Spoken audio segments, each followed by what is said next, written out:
আসসালামু আলাইকুম friends, welcome করছি আরও একটি নতুন ভিডিও দেখার জন্য।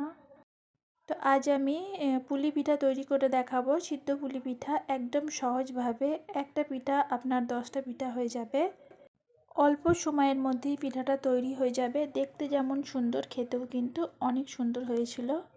আর শীত মানেই কিন্তু নানান ধরনের পিঠার আইটেম শুরু করে দিয়েছে অনেক বন্ধুরা। তো আজকে আমি এই শীতের প্রথমেই আমি এই পিঠাটা তৈরি করলাম। তো প্রথমেই আমি পিঠার জন্য এখানে নারকেলের পুর তৈরি করে নেব। এখানে আমি একটা নারকেল কুড়িয়ে নিয়েছি আর দিয়ে দিয়েছি 1 কাপের একটু কম গুড়, আর দিয়ে দিলাম একটা তেজপাতাকে ছোট ছোট টুকরো করে, আর অল্প পরিমাণে পানি দিয়ে আমি নারকেলের পুরটা তৈরি করে নেব। তো পুর কিন্তু অনেকেই অনেক রকমভাবে তৈরি করে, তো আজকে আমি এভাবে পুরটা তৈরি করলাম একদম সহজভাবে। আর এই পুরটা তৈরি করতে কিন্তু একদম কম সময় লাগবে। আর গুড়টা দেখুন বন্ধুরা খুব সুন্দরভাবে গলে যেতে শুরু করে দিয়েছে। তো এভাবেই আমি নাড়াচাড়া করে নেব।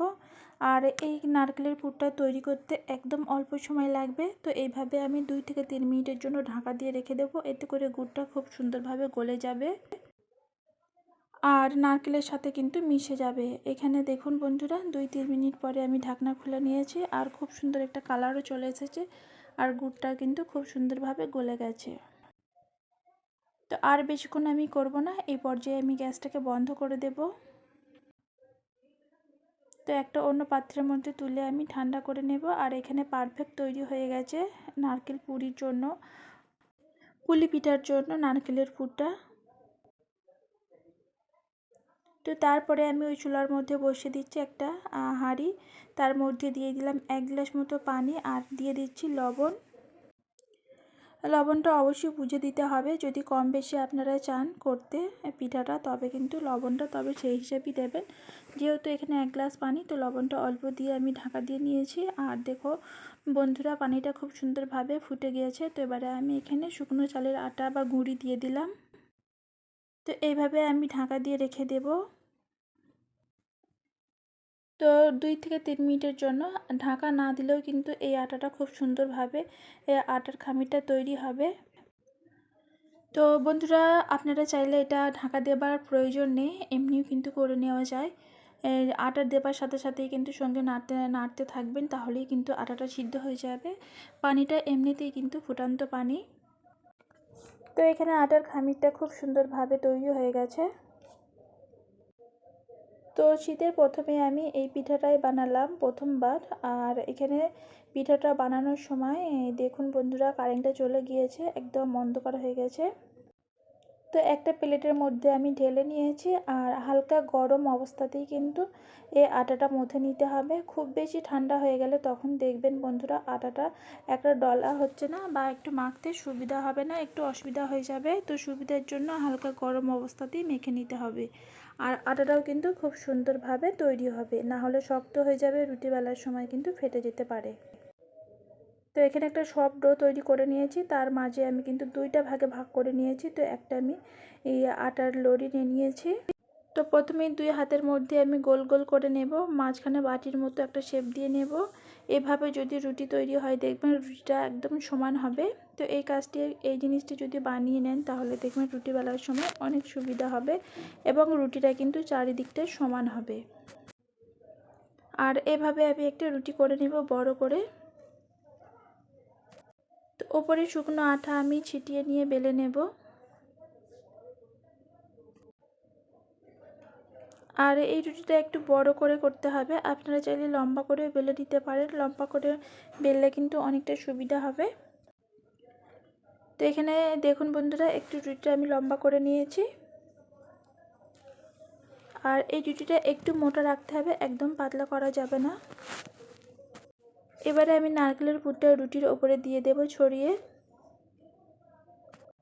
বাকি যে ধারের অংশটা আছে সেটা আমি কেটে নিচ্ছি, তাহলে কি হবে রুটিটা সমান হবে আর এই পিঠাটা কিন্তু দেখতেও সুন্দর হবে। এই কাজটি অবশ্যই করতে হবে, ধারের যে অংশটা আছে সেটা কেটে নিতে হবে। তো এবারে আমি রোল তৈরি করে নেব। এটা দেখলেই আপনারা বানিয়ে নিতে পারবেন, একদম সহজ আর দেখতেও কিন্তু অসম্ভব সুন্দর হয়েছিল। আর এই পিঠা বানানোটাও কিন্তু অনেক সহজ। তো এইভাবে আমি একটা রোল তৈরি করে নিলাম, আরও যে একটা রোল আছে সেটা আমি এভাবে তৈরি করে নেব।